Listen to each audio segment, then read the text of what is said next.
Satterfield's press conference. Coach will start us off with a quick opening statement, then he'll take questions. Following him will be Tyson Veit and our new defensive assistant coaches. Coach? Yep.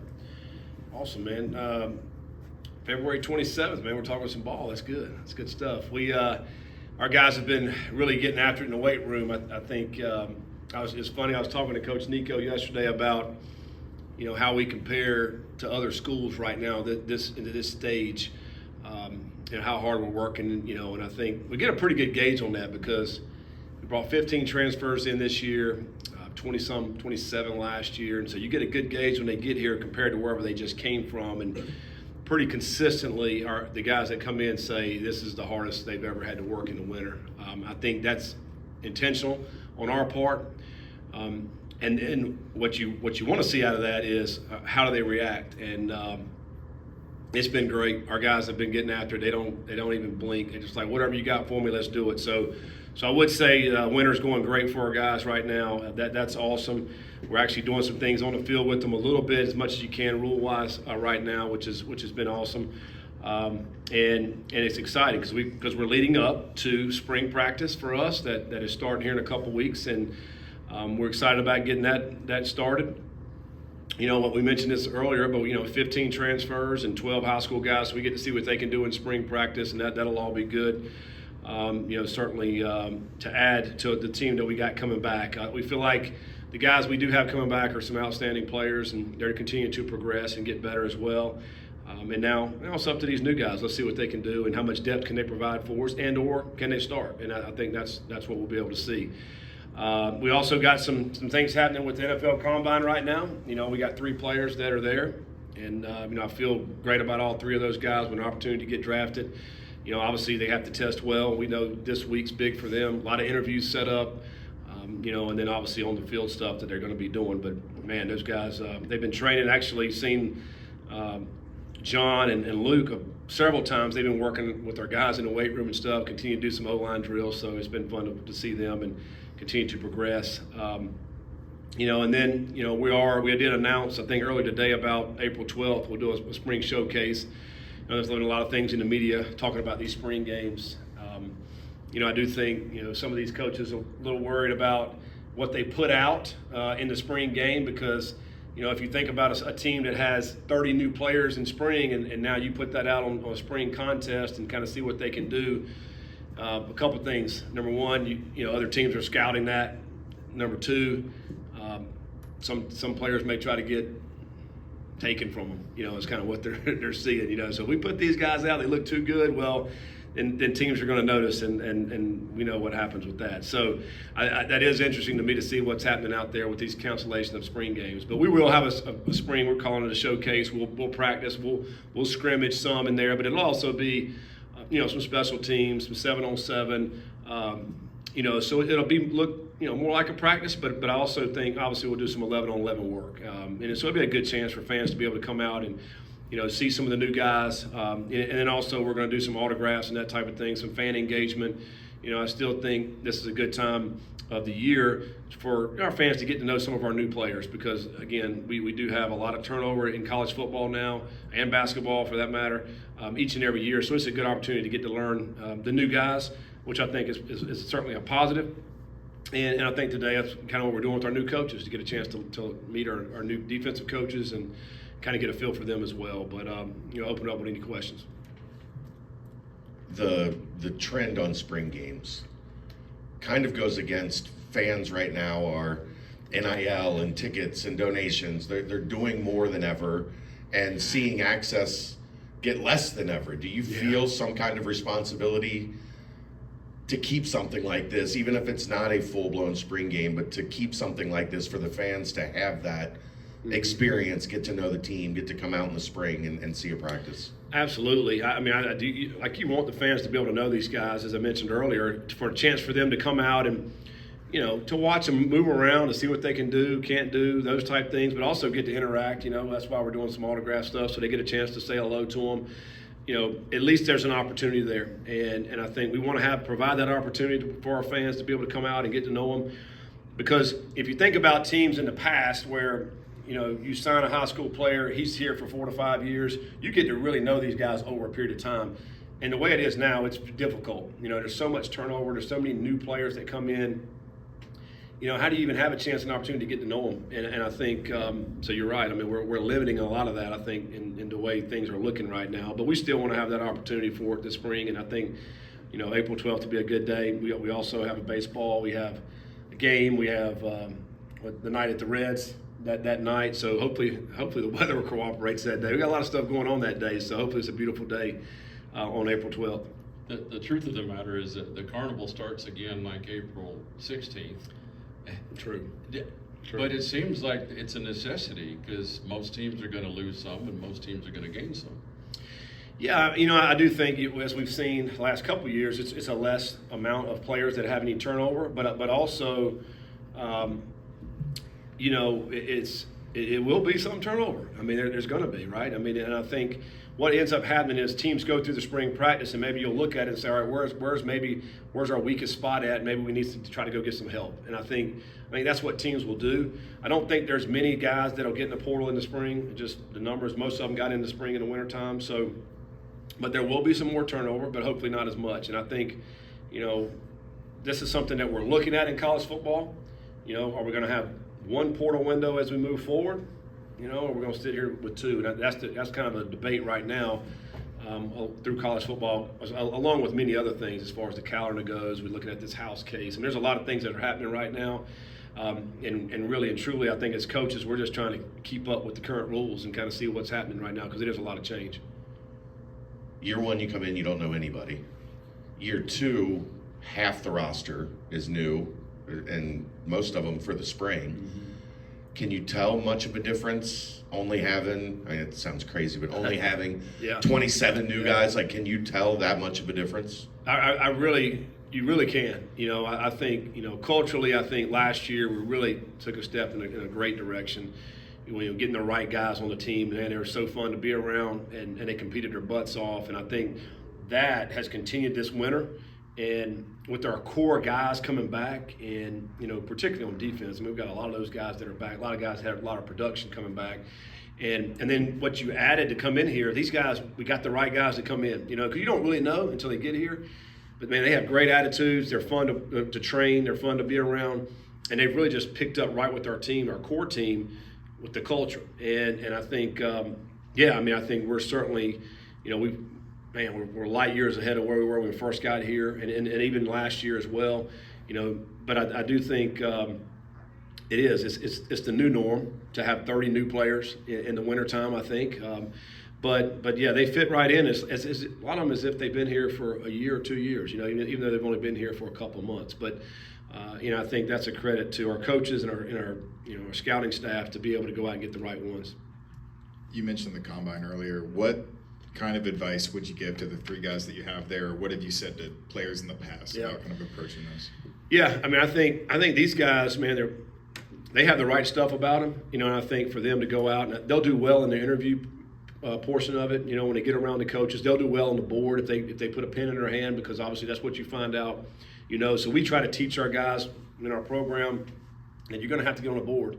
They put a pen in your hand, you're going to find out what you actually know. So, and I don't care what position it is. And so we feel good about that with our guys, and really just be who they are. The thing about it, they don't have to change anything because these guys are solid people. They're good football players. They got great character. So all those things will show if they just go be themselves. I think the other thing is when you get to that point right there, because they feel like, oh man, they're all riding on this. Well, this is just another step in that direction. So don't tighten up. I think just get in there and be excited about being there, but then just cut loose and go perform. And I think that's probably the best advice they can get.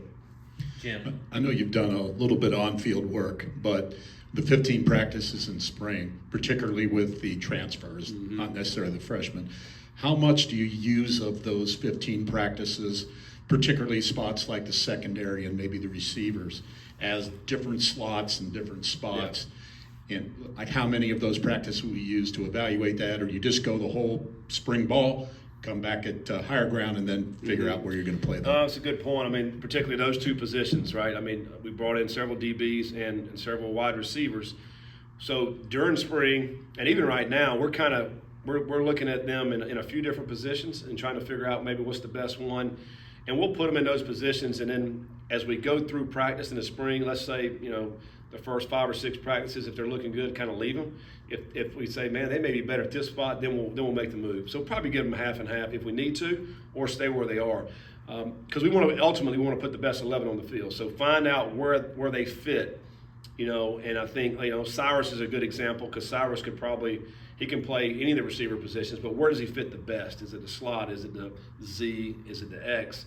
And figure out, what's the best lineup to put in the field, put on the field at the one time. So that'll be the time to do that. We're doing a little bit of that now, but it's so early right now because we're just trying to teach them the basics of just lining up properly, learning the formations, learning the signals, learning all the things, and then go out and perform in the spring. But yeah, hopefully we'll have a great idea as we get in the middle of the spring to figure out where these guys will best help us.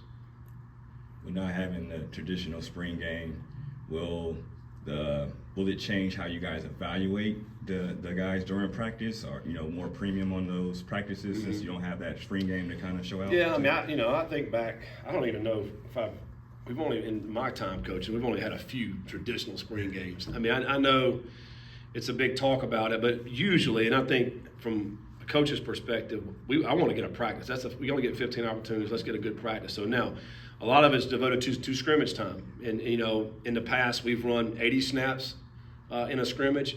So we are evaluating that. But, yes, to your point, we are evaluating every single day, how they perform. Can they line up correctly?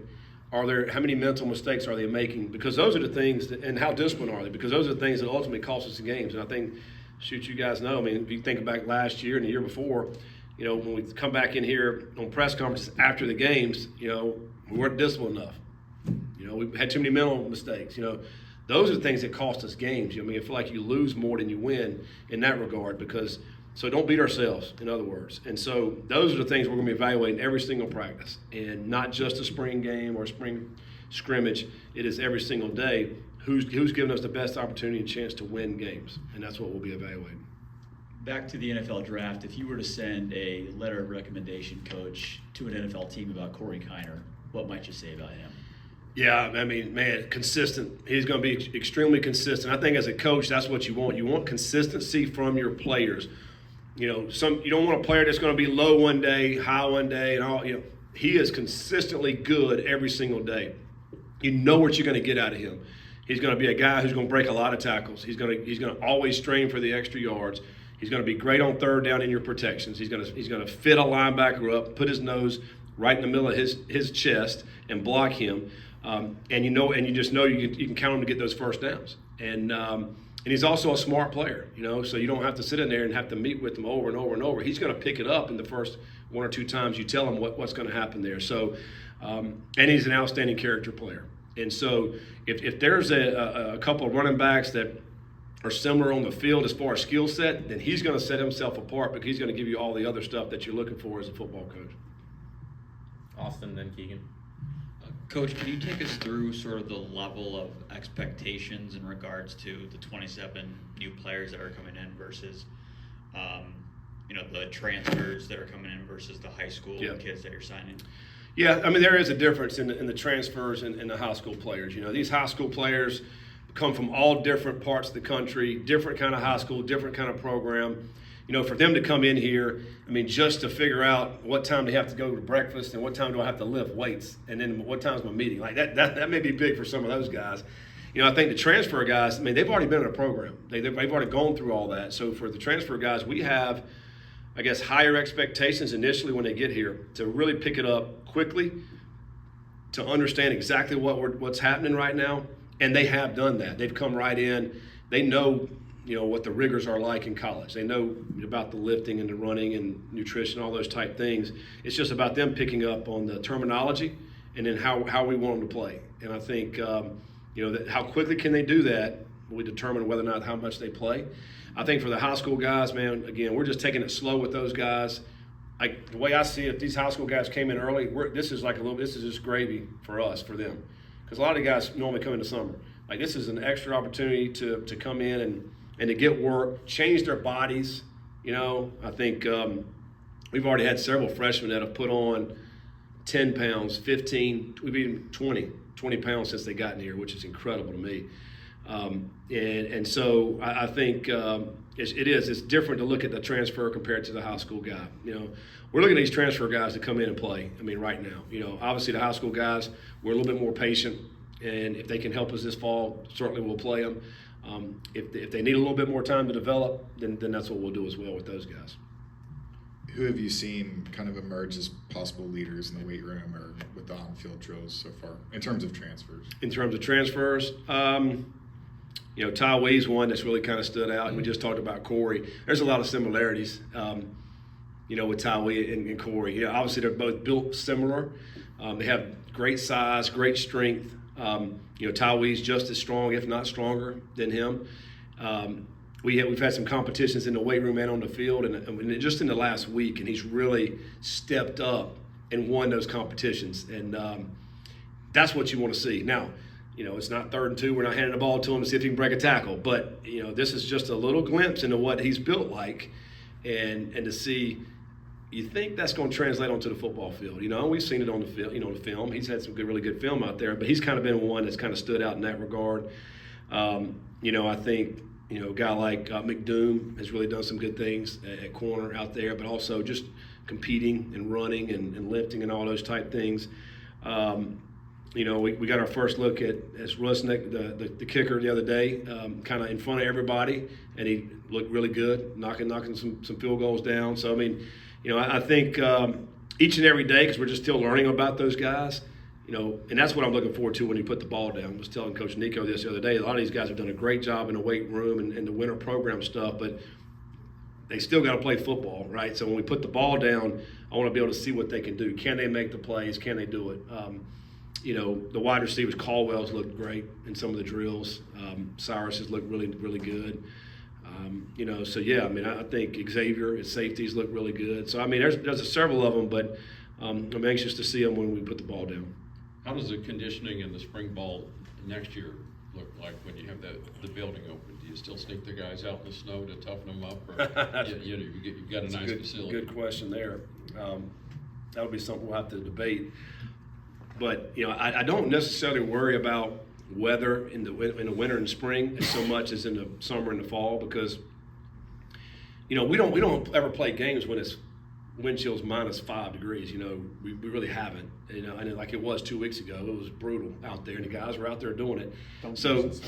No, I know. I like it when it was like the other day it was 60 when we were out there. That's phenomenal. So, but I do think in the wintertime, the new facility is going to be incredible for us to be able to use next winter, because I think you really just want time with the guys to be able to get their workouts in. Now, I'm sure we're going to continue to play with them mentally, because that's what winters are all about. So there'll be days probably next winter when it's very cold and they're anticipating we're going into the indoor and we're going outside. So we're going to have to mess with their minds a little bit. So we'll continue to do that for sure. Final question for Coach. You were asked about high school players earlier. Yeah. Zion Johnson had some really, really impressive tape coming out of high school. Does he kind of have that skill set to just be a get the ball in his hands kind of guy as a true freshman? You know, it's going to be interesting. It's hard to evaluate running backs in the winter without putting the ball down, you know, because he looks good. I mean, he's running around. He can catch the ball. He's got good wiggle. You know, he's decent size for a high school player just getting here. You know, it's but until you put the ball down, hand him the ball, and all right, these guys are trying to tackle you. Let's see what you really can do. We don't really know that, you know, but I like what we've seen from him so far. You know, I think Gio's another guy at wide receiver. He's really kind of turned some heads a little bit in this winter program. Like, he's come in and he runs good routes. He catches the ball well. He's looked really good, and I think those Zion I'm glad you mentioned those two, because they really have looked good and kind of turned some heads of the coaches in the first month and a half. Thank you, Coach. All right, thank you, guys.